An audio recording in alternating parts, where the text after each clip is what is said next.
maanafay xaafadani weli waa sideedii luqluqadii isu wada ekaa iyo sarihii gaboobay ee la mooday inuu isku fuunti dhisay alla laakiin waa u xiisay xamar weyne goormaa ugu dambaysay waxaan ku jeclahay dhibaato la'aanta iyo dadka degan oo ah reer magaal aan dhibaato lahayn oo ilbax ah habeenkii saqda dhexe ayaad meeshii aad doonto aadi kartaa cabsi la'aan waxay is hortaagtay sar weyn oo la moodo inuu rinjigii iyo nuuraddiiba mar hore roob ka mayray waxay kor u raacday jaranjar dheer oo dhinacyada ka ilka dhacsatay dabaqa saddexaad markay joogtay ayay albaab furan gargaraacday maanafay oo dadka daaradda fadhiya ka mid ahayd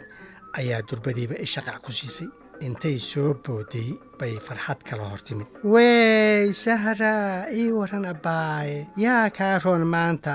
waaba soo dheeraatee waa laysdhunkaday si diiran bay u soo dhoweysay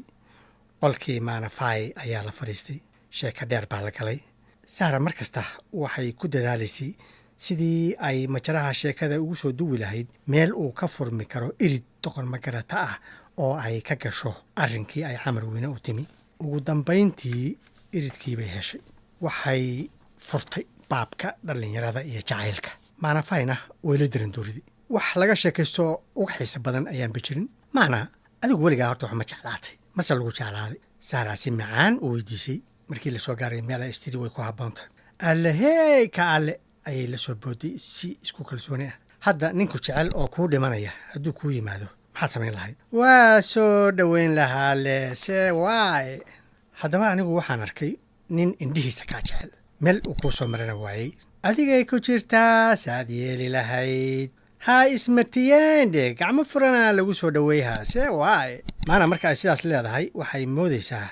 sahra inay la kaftamayso waxay is leedahay kaftanka sii macaani markiise sahra hadalka kaftankii ka saartay una tustay arrin dhab ah maanafay way soo geeratay intay qosolkii iyo codkii macaanaa beddeshay bay tiri abbaay ani jeceyl iyo nin iyo shaqadeeda maaha sahra yuusuf siyaalo kala duwan ayay isugu dayday inay maanafay ra'yigeeda beddesho ee ay wax la qabato ninka ay ugu warrantay wuu kuu dhimanaya abbaay xataa hal mar iska arag bay ku tiri hadduu ku cajabin waayana runta u sheeg adiga no iska raalle hawdhe si uu u quusto sahra markii fikradaas u jeedinayso waxa ay is leedahay mar uun iska horkeen kadib isagaa maskaxdeeda beddeli doonee waxay ugu tilmaantay nin qaali ah oo aan noociisa la heli karin dhan kastoo laga eegaba uma ay sheegin ninka ay ka sheekaynaysaa inuu yahay injineer axmedkii ay habeen dhoweyd aragtay waxay u gashay faallo dheer oo ay jacaylka u tusayso wax aad u macaan oo aan noloshuba la'aantiis qiimo lahayn waxay uga sheekaysay dhallinyaro isjeclaatay kadibna isguursatay noloshoodiina ay noqotay farxad joogtaa waxaas oo dhammi waxa ay noqdeen halbacaad lagu lisay maanafay dhagahay ka furaysatay diidma qayaxan bay isla soo taagtay sabab cadna sahra uma sheegin wanaagsanaan lahaydaa inay shaaca uga qaato kurbada ku taagan inay la socodsiiso qorshaha weyn ee ay baryahanba ku mashquulsanaayeen reer xaaji muumin iyo reer abu mukhtaar arooska afargeeska ah ee lagu hawl jiro in la isu guuriyo afarta ilma adeerta ay ka mid ka tahay maanafay uma ay sheegin in dhowr toddobaad ka hor looga naxsaday in lagu meherin doono in adeerkeed iikar abu mukhtaar walaalkeed axmedeyna la siin doono iisha oo ah da'da ka yar iikar labada oday ee walaalaha ah ayaa keli ahaantood go'aansaday in la isweydaarsado afarta carruura si loo joogteeyo wada lahaanshaha dukaamada iyo guryaha laga dhaxlay labada oday aabbahood aqalladii aroosyada waa la diyaariyey alaabtii waa la soo gaday ogeysiiskii waa la bixiyey keliya waxaa la sugayaa muddada kaaban ee ka harsan imtixaanka maanafay iyo xiritaanka dugsigeeda arrintaas maana sahre lama socodsiin sideedaba ma jecla inay xasuusato nolosha oo dhan bay ka rahdaa markay soo xasuusato sida ay arrintaasi uur ku taallo ugu tahay iyo sida ayan ugu dhiiran karin in ay ku gacansaydho qorsho waalidku soo go'aansaday taa ka sokow arrinta sahra u soo jeedisay ugumaba muuqato mid istaahisha in xataa la sheego sabab lagu diido iyadu in ay garaysato iska daaye waxay la ahayd gaf ama fataalnimo ceeb ku ah sahra qudheeda waxay u aragtay meel ka dhac sahra ula soo bareertay habboonaan lahayd inay sahra la socodsiiso arrinta iikar iyo qorshaha arooska yaa u sheega la socodsiintaasi inay ka badbaadin lahayd dhibaato weyn oo ay ula soo gurguuranayaan maalmaha ku soo fool leh sahra haddii ay arrintaas ogaan lahayd way isku xishoon lahayd walaalkeedna waxay ku odhan lahayd oday candhuuftaada dib u liq laba gooraba sahra way isku yaxyaxday aad bay isugu yaxyaxday waxay uurgubyootay markay aragtay raadka hadalkeedii ku reebay wejiga maanafay waxay aragtay yartii oo beddelantay sheekadii iyo qosolkii goosatay indhaha ay ku soo eegaysana la moodo inay leedahay haa oo galabta sababtii ah iigu timidba ma waxay ahayd ruufyaannimadan su-aashaas ayay sahra ka akhrisatay indhaha maanafay markaasay bisad iskala yaraatay waxay ka shallayday warkii ay soo jeedisay iyo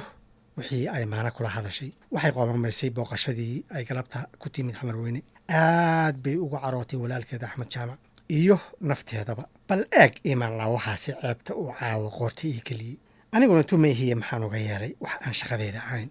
naagtiisana ma naqaane hadduu doono weligiisna yuu guursan ubadna dhaline sidee anigu sharaftaydii le ku soo ceshadaa waatana yartii galabta xushmadda iyo farxadda igu soo dhoweysay kalsoonidii iyo ixtiraamkii ay ii haysay dariishadday ka tuurtay khasab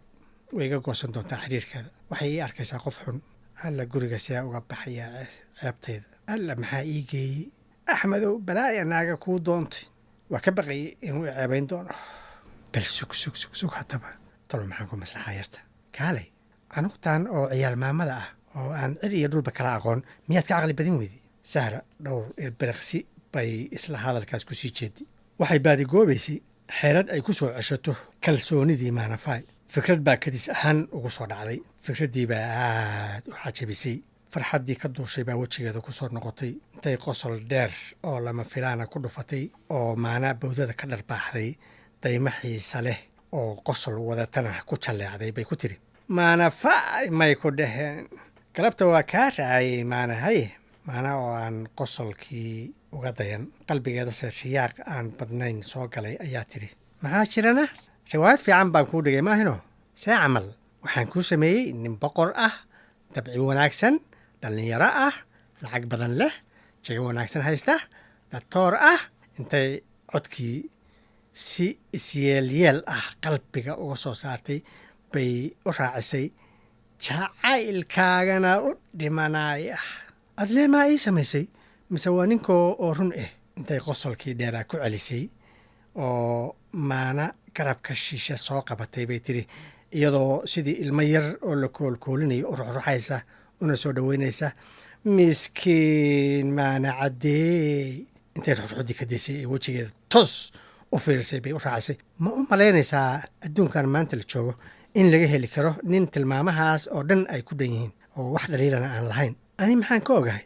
alliya warka ma keenino bay tiri maana iyadoo kala garan la wax ay ka rumaysato iyo waxay ka beensato adiga laakiin waxaa la rabay inaad itidhaahdid kaalay malaa'ig miyaa ninkan oo isku darsaday sifooyinka cajiibka ah ee aad sheegayso